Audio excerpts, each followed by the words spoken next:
This is the historic Cherokee Trail. Cherokee and white immigrants together blazed the trail during the 1849 California Gold Rush. They traveled from Oklahoma into Kansas along the Santa Fe Trail to Bent's Fort in Colorado, where they followed a trapper's trail across Colorado's Front Range into Wyoming. There, they joined the California Trail at Fort Bridger. These stories will give you a glimpse into immigrant life, their journeys, trials and tribulations, why they sought out a new life and new riches traveling through Colorado. Join us as you see history unfold. Welcome to Independence Camp, the Colorado Gold Rush campground that you probably never heard of. I'm Larry Obermesik, researcher, author, and member of the Oregon-California Trails Association. Among the vanguard of gold seekers who came to Colorado during the Pikes Peak Gold Rush, the Lawrence Party from Kansas, they made history here. When they arrived at this spot along Fountain Creek in 1858, they named this place Independence Camp. In the following years, thousands of prospectors and immigrants would make camp here too. And while Independence Camp did appear on a couple maps in 1859, very few people ever wrote about it. Thankfully, they were famous people and their words have been remembered. In this video, we'll explore southern Colorado's historic Cherokee Trail campgrounds, reveal Independence Camp's long-forgotten backstory, and search for some Cherokee Trail history that's not in the history books yet. Instead of binge-watching Netflix during the pandemic, I decided to learn about Colorado's history because, well, I love this place. My initial goal was very simple. All I wanted to do was learn more about the history of the territory between Pueblo and Fountain, Colorado's South Fountain Valley. But I quickly discovered its history wasn't really documented that well, and after months of searching, I still hadn't found much information at all. That alone made me curious, so I dug a little deeper. My next idea was to read an old Colorado history book from cover to cover. But when I got to page 20, something stopped me dead in my tracks. Julia Holmes was a leader in the fight for women's rights in the 1800s and an ardent abolitionist.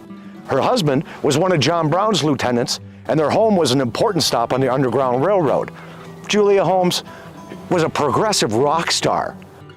Zebulon Pike never climbed Pikes Peak. He said no one could. In 1858, Julia Holmes proved him wrong, becoming the first American woman to reach the summit. Unfortunately, Julia's journals were lost, and only a few of her letters have survived.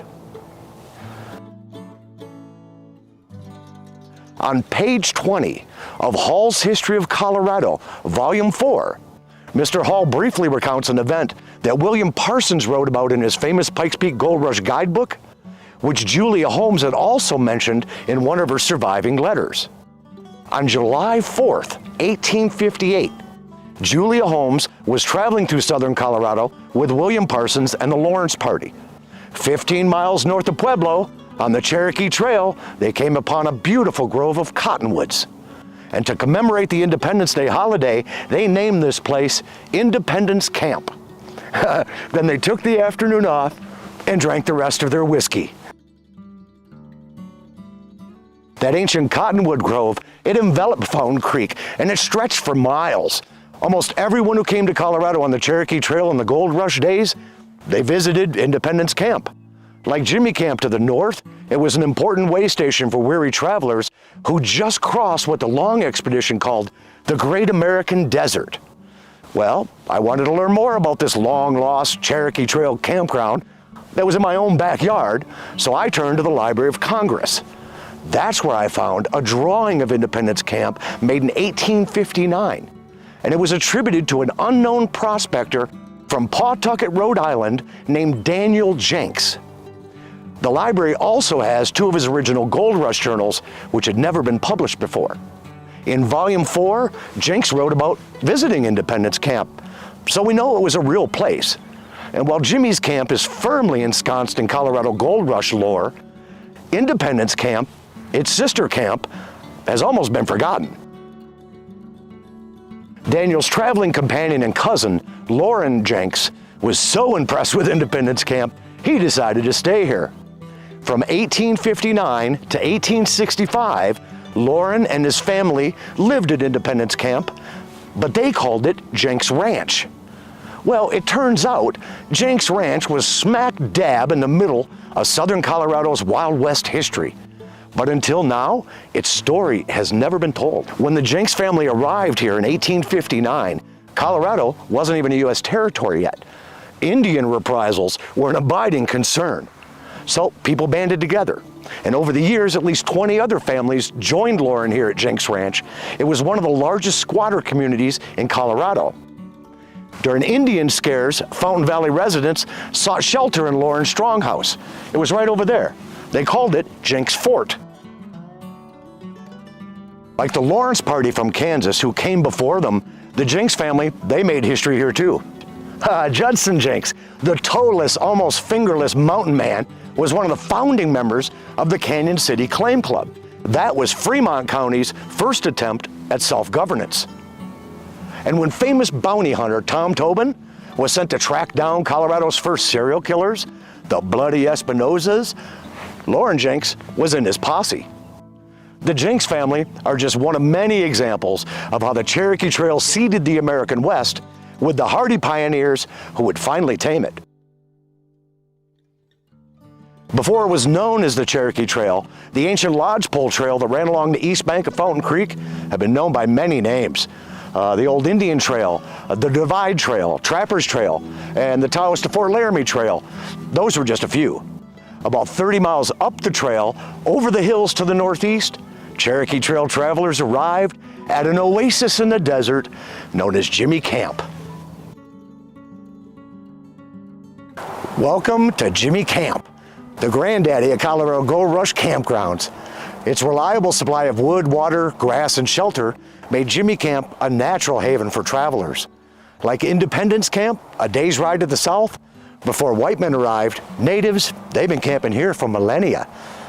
Jimmy Camp's modern story began with the Labari's expedition in 1706. He didn't plan on bringing his company here. They got lost and they found this amazing place by accident.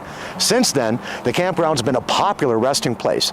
In the 1830s and 40s, trappers, traders, mountain men who were on their way to the trading post north of Denver and Fort Laramie, they stopped here. Rufus Sage, one of America's most famous mountain men, he visited Jimmy Camp in 1842 and he described this place most eloquently. If you aren't familiar with Colorado history, you've probably never heard of Jimmy Camp. The site's been closed for a long time, but that's all about to change. As Colorado Springs continues to expand eastward, our city's future is on a collision course with its past. Today, this historic campground is on the verge of being surrounded by modern development, and soon, part of it will be open to the public. Colorado Springs' newest addition to its world-class trails, open spaces, and parks program. Visitors to Jimmy Camp will travel back in time, walking in the footsteps of Colorado's very first pioneers. But Jimmy Camp is home to sensitive sites too, and they'll need to be protected. So, like all preservation work, it's bound to be a balancing act. To me, the most intriguing thing about Jimmy Camp is that, well, it's still here. The same campground Rufus Sage described all the way back in 1842 is visible to this very day. But that didn't happen by accident. It took dedicated folks, decades of work to preserve this important place, so future generations will remember it too. And that's where you come in. Do your part to keep Colorado's history alive. Volunteer. Preserve and protect her historic sites. Support your local historical society and museum, and discover your trail by joining OCTA.